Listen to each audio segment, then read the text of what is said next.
నమస్తే అండి. Indian recipes తెలుగుకు స్వాగతం. నేను మీ సౌజన్య. ఈరోజు మన పండుగల స్పెషల్ రెసిపీ పప్పు పూర్ణం. లోపల సాఫ్ట్గా బయట క్రిస్పీగా చాలా రుచిగా ఉంటుందండి. పూర్ణాలను రకరకాలుగా చేస్తుంటారు. దోసపిండి గోధుమ పిండితో కూడా చేస్తారు. ఇప్పుడైతే మనం ట్రెడిషనల్ పద్ధతిలో పండుగలకు నైవేద్యంగా ఎలా తయారు చేస్తారో చూద్దామా. ముందుగా బౌల్లో 1 కప్పు మినపగుండ్లను తీసుకోవాలి. అలాగే 1 కప్పు పచ్చి బియ్యాన్ని తీసుకోవాలి. మనం మినపగుండ్లను ఏ కప్పుతో అయితే తీసుకుంటామో అదే కప్పుతో బియ్యాన్ని కూడా తీసుకోవాలి. బియ్యాన్ని 2-3 సార్లు నీళ్లతో శుభ్రం చేసుకొని నీళ్లు పోసుకొని గంటసేపు నానబెట్టుకోవాలి. గంటసేపు నానబెట్టుకుంటే సరిపోతుందండి. ఎక్కువసేపు నానినా నూనె పీలుస్తుంది. ఇది నానేలోపు పూర్ణానికి పప్పును ప్రిపేర్ చేసుకుందాం. 2-3 సార్లు శుభ్రంగా నీళ్లతో కడిగి గంటసేపు నానబెట్టుకున్న పచ్చిశనగపప్పును కుక్కర్లో వేసుకోవాలి. మినపగుండ్లు ఏ కప్పుతో అయితే తీసుకున్నామో అదే కప్పుతో పచ్చిశనగపప్పును కూడా తీసుకోవాలి. ఇప్పుడు పచ్చిశనగపప్పు మునిగే వరకు 1 గ్లాసు నీళ్లు పోసుకొని మూత పెట్టి విజిల్ పెట్టుకొని హై ఫ్లేమ్లో 4 విజిల్స్ వచ్చే వరకు ఉడికించుకోవాలి. 4 విజిల్స్ వచ్చాక స్టవ్ ఆఫ్ చేయాలి. ఆవిరంతా పోయిన తర్వాత కుక్కర్ ఓపెన్ చేయాలండి. చూడండి, ఇక్కడ పప్పు బాగా ఉడికింది. ఉడికిన పప్పులో ఉన్న వాటర్ను సెపరేట్ చేసుకొని పప్పును మెదుపుకోవాలి. పప్పును వడకట్టిన నీళ్లతోటి పండుగలలో చేసుకునే స్పెషల్ చారు కట్టుచారు చేసుకోవచ్చు. అది మనం నెక్స్ట్ వీడియోలో చూద్దాం. ఈ వడకట్టిన వాటర్ను పక్కన పెట్టుకుందాం. పప్పును మ్యాషర్తో మెదుపుకోవాలి. పప్పు మెదిగిన తర్వాత పక్కన పెట్టుకొని బౌల్లో 1 కప్పు బెల్లం తురుము వేసుకోవాలి. కొద్దిగా నీళ్లు పోసుకొని బెల్లాన్ని కరిగించుకోవాలి. బెల్లం కరిగితే సరిపోతుందండి. పాకం రావాల్సిన అవసరం లేదు. ఇప్పుడు ప్యాన్లో 2 టేబుల్ స్పూన్ల నెయ్యి వేసుకొని వేడి చేసుకోవాలి. 1 కప్పు పచ్చి కొబ్బరి తురుము వేసుకొని లైట్గా వేయించుకోవాలి. అలాగే ఉడికించిన పప్పు వేసుకోవాలండి. నేను కొద్దిగా ఉడికించిన పప్పును కట్టుచారు కోసం పక్కనుంచుతున్నాను. వేయించిన కొబ్బరి పప్పుతో కలిసేలాగా కలుపుకోవాలి. ఇప్పుడు కరిగించిన బెల్లాన్ని వడకట్టుకోవాలి.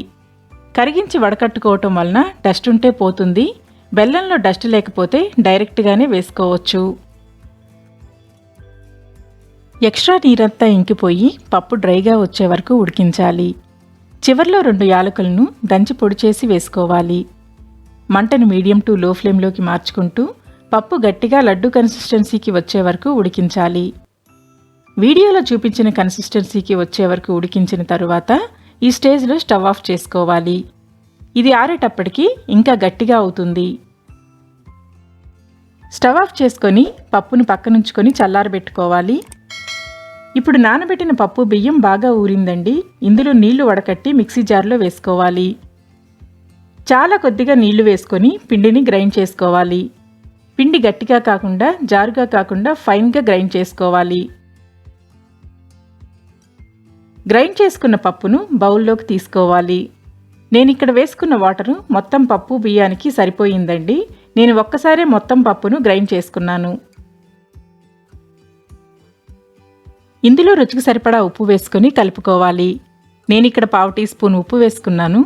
ఉప్పు పిండితో కలిసేలాగా బాగా కలుపుకోవాలి. పప్పు చల్లారిన తరువాత చిన్న నిమ్మకాయ సైజులో ఉండలుగా చేసుకోవాలి. పప్పుండని పిండిలో ముంచుకొని నూనెలో వేసుకోవాలి. గ్యాప్ లేకుండా పప్పు ముద్ద మొత్తం పిండితో కవర్ అయ్యేలాగా డిప్ చేసుకొని కాగిన నూనెలో వేసుకోవాలి. బాండీకి సరిపడా పూర్ణాలను వేసుకొని వేయించుకోవాలి. మంటను మీడియం టు లో ఫ్లేమ్లోకి అడ్జస్ట్ చేసుకుంటూ పూర్ణాలు గోల్డెన్ కలర్కు వచ్చే వరకు వేయించుకోవాలి. వేసిన వెంటనే కదపకూడదండి. కొంచెం వేగిన తరువాత పూర్ణాలను కదిలిస్తూ వేయించుకోవాలి. ఇది పండుగలప్పుడు నైవేద్యానికి పెట్టే పద్ధతి అండి. ఇలా వేయించుకున్న పూర్ణాలకు పైన లేయర్ క్రిస్పీగా వస్తుంది. మీకు పైన లేయర్ కూడా సాఫ్ట్గా కావాలంటే మీరు నార్మల్గా ఇంట్లో వేసుకునే దోసపిండిలో చిటికెడు వంట సోడా కలుపుకొని వేసుకుంటే పైన లేయర్ కూడా సాఫ్ట్గా వస్తుంది. నైవేద్యానికి చేసేటప్పుడు పిండి పొలవకూడదండి. ఫ్రెష్గా వేసుకున్న పిండితోనే చేసుకోవాలి.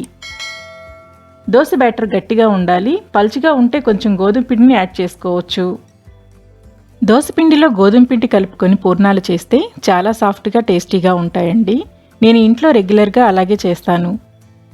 ఇలా కాకుండా పూర్తిగా గోధుమ పిండితో కూడా బ్యాటర్ని ప్రిపేర్ చేసుకొని చేసుకోవచ్చు.